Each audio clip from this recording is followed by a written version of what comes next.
Aya of the Dawn. Thank you so much for tuning in for your weekly transit report. So tomorrow, today, depending on what calendar you look at, according to this transit though, tomorrow is the full moon in Leo in 0 degrees, what everyone has been waiting for.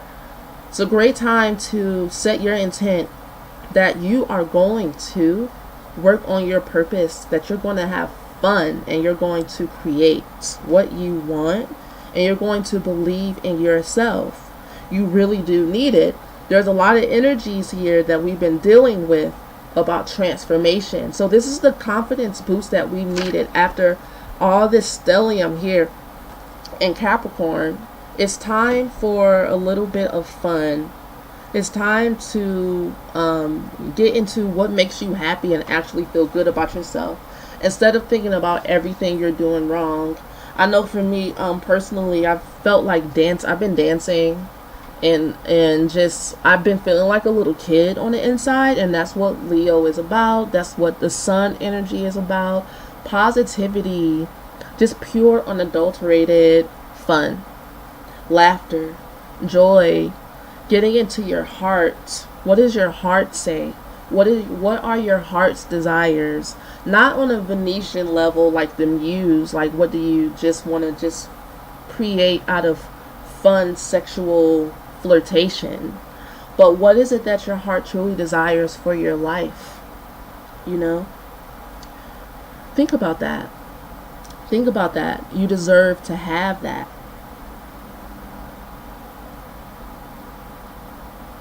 Even if it doesn't make any sense.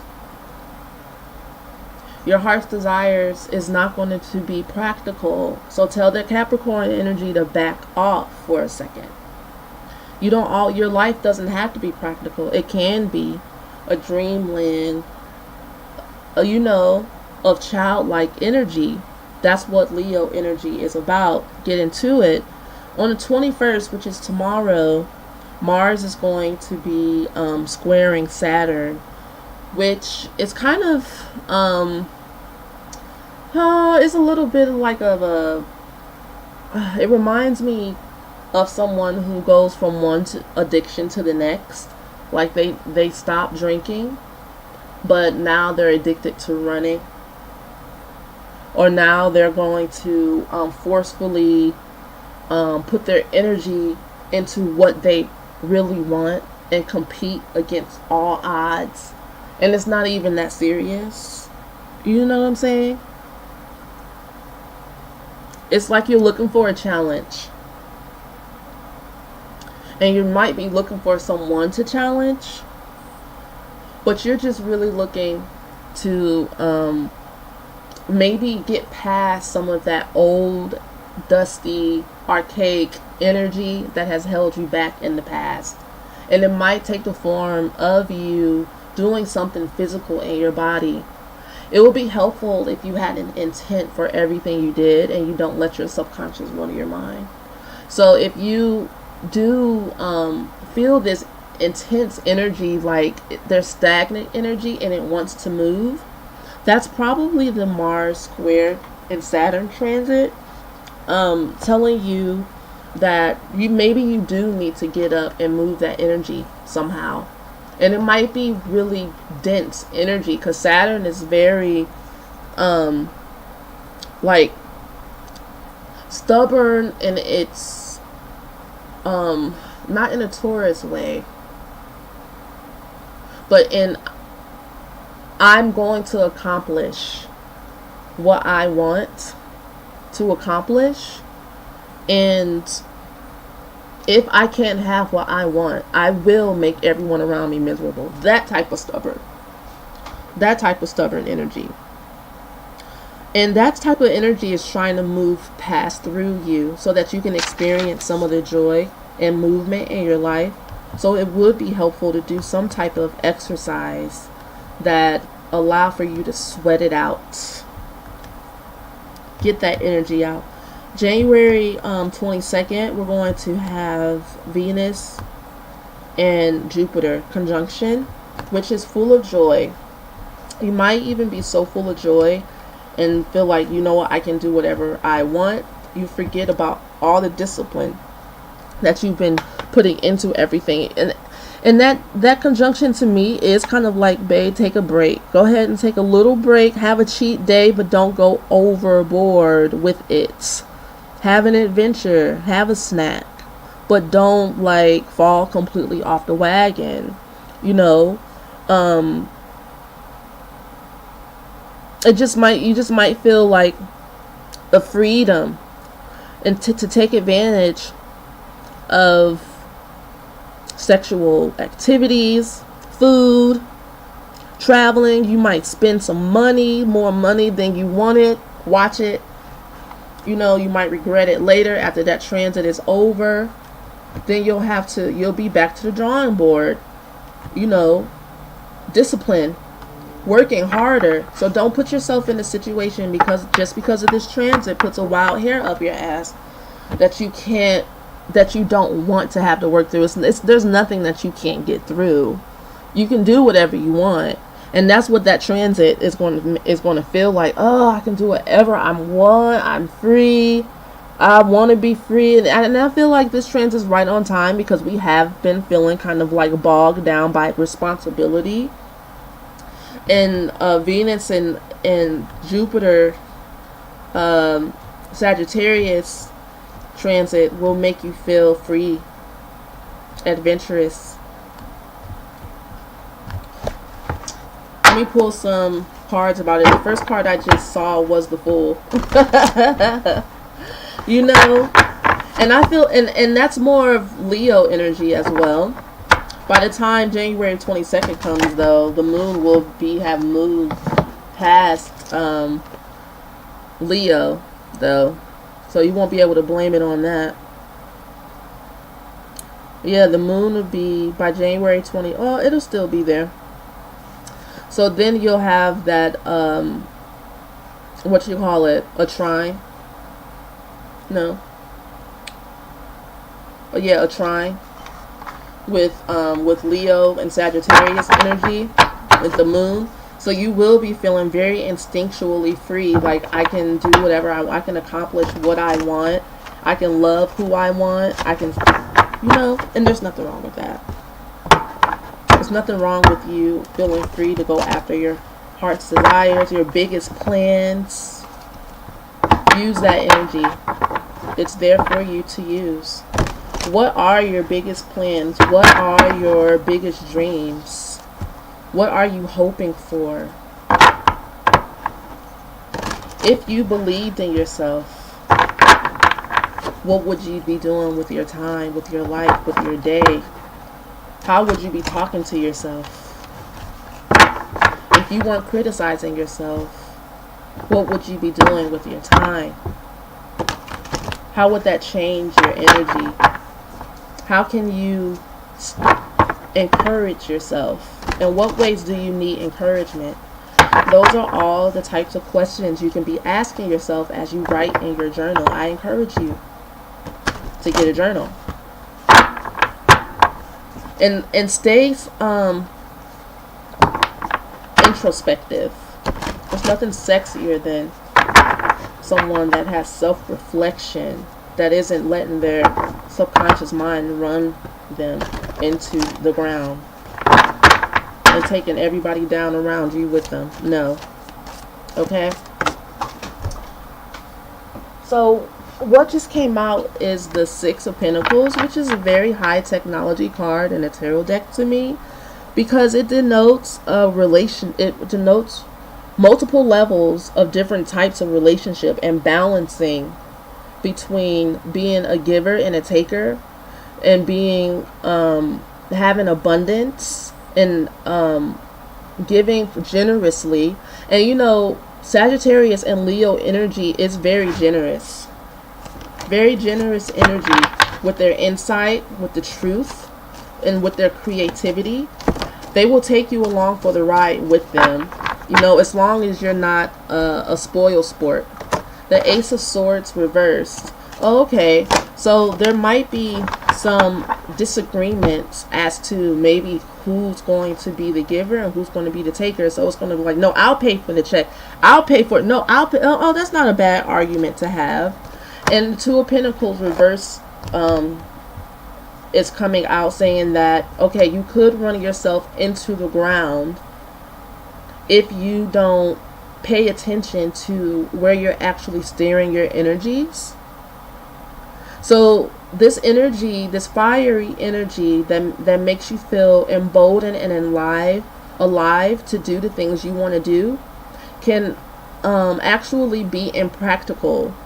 You could do too much, give too much, not really pay attention and have a focus for the energy. So I encourage you to really mentally, as good as it feels to feel like you have a lot of energy to give, find a focus for the energy and don't get too carried away, because you'll end up in a situation by the end of the week where you have to now backtrack, you know, and fix all the ways you were irresponsible, even though your heart's in a good place. The Six of Pentacles heart is always in a good place. You don't want to not be wise. You still want to remain wise. So on January 24th, we have Mercury entering into Aquarius, where you will find very innovative ideas and perspectives that have to do with change, sudden change, maybe through conversations. I think of people hanging out and just having like really dope ass conversations at like an artist salon or something like that, and networking, but also keeping your independence. You know, it'll be a really cool day or time period for as long as a Mercury is in Aquarius. I think that's a really dope aspect, actually. Mercury enters Aquarius. How long does it stay? Until February 11th. So yeah, there's going to be lots of inventive thinking. And why would you need that? See, if you look at you have to look at the transits along with what else is going on. Why would you need to think inventively? Let's take a look at the transits and see.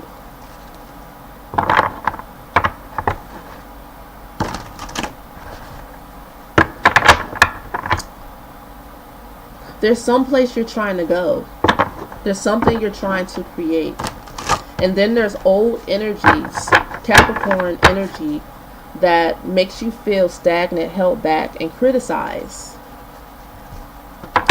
Especially with Pluto being in retrograde.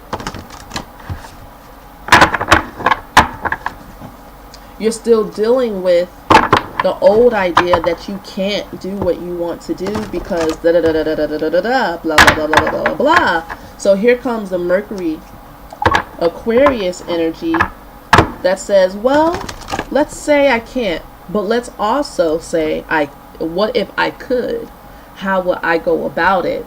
You know, sometimes you have to almost detach yourself, that's Aquarius energy as well, from your feelings and the reality, which is Capricorn, of the situations that you're in. Detach yourself from it and just observe it as if you were a therapist or someone on the outside helping you. This is where journaling comes in, because it's easier to set apart all these different thoughts, ideas, and questions. So the question is, what if I could do what I wanted to do? That's how this Mercury in Aquarius can assist the transits in Jupiter and the full moon in Leo. What if I could? What if I could? If I could, how would I do it? Let's just play around with that. Let's play around with those thoughts. Let's not get stuck in just saying and believing and feeling like I can't because I didn't, or it didn't work out before in the past. Let's see if we can find an inventive approach.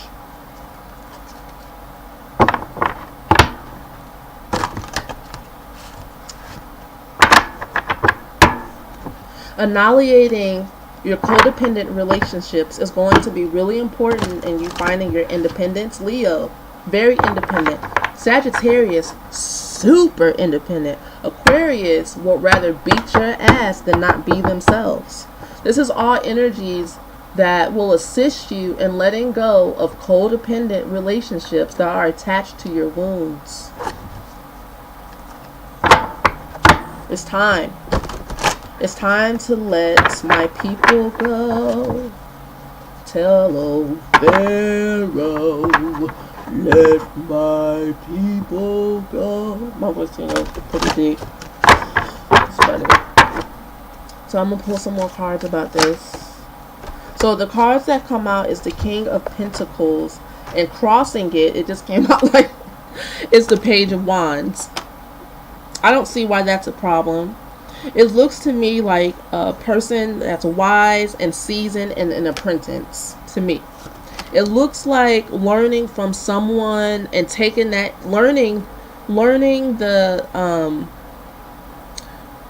from someone that's been there, done that, and going where you want to go, and taking it and freaking that energy and doing it your own way and doing your thing.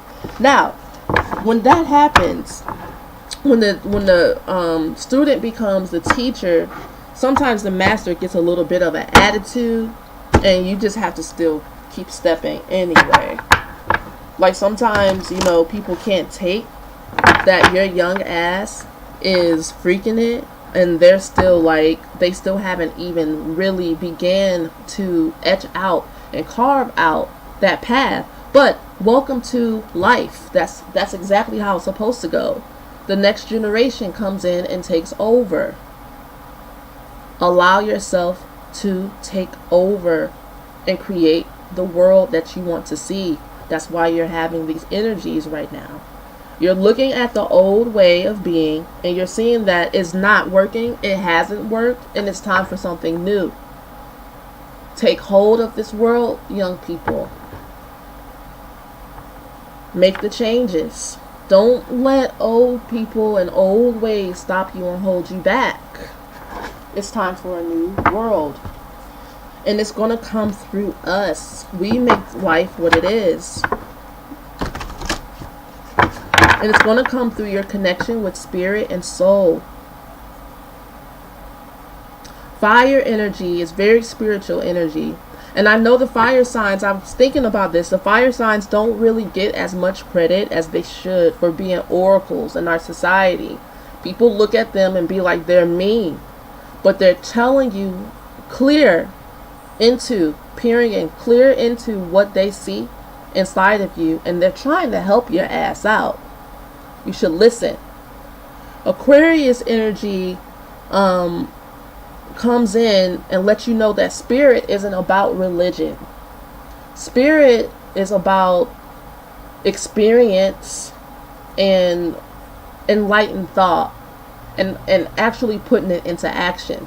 So it may not look how you guys think it's going to look. Your ideas may not be conventional. But nevertheless, that doesn't matter. That doesn't matter at all.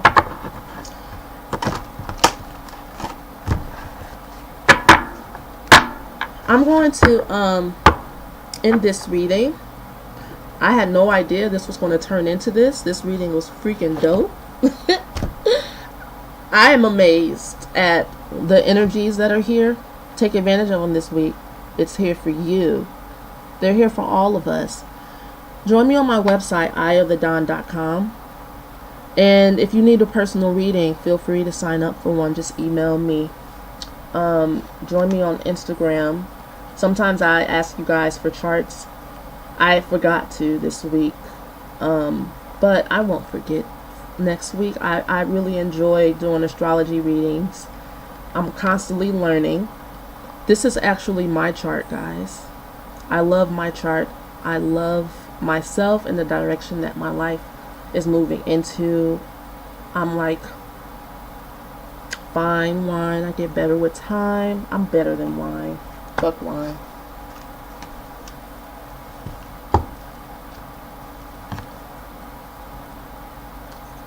I'm like musy.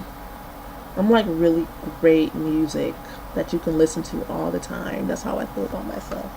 Anyway, I'll talk to you guys soon. You guys have an amazing week and enjoy all these beautiful energies. Don't run away with the energies. Look at a long range plan. Sometimes we come up with an idea and we think that we can get it done in 2 days. Not the case. But you're on your way. Be moving in that direction and use that Capricorn energy to write down practical steps. But don't let that Capricorn energy bog you down with criticism. You see what I'm saying? All in moderation. All these energies are useful. You master them. Don't let them master you. And with that, peace.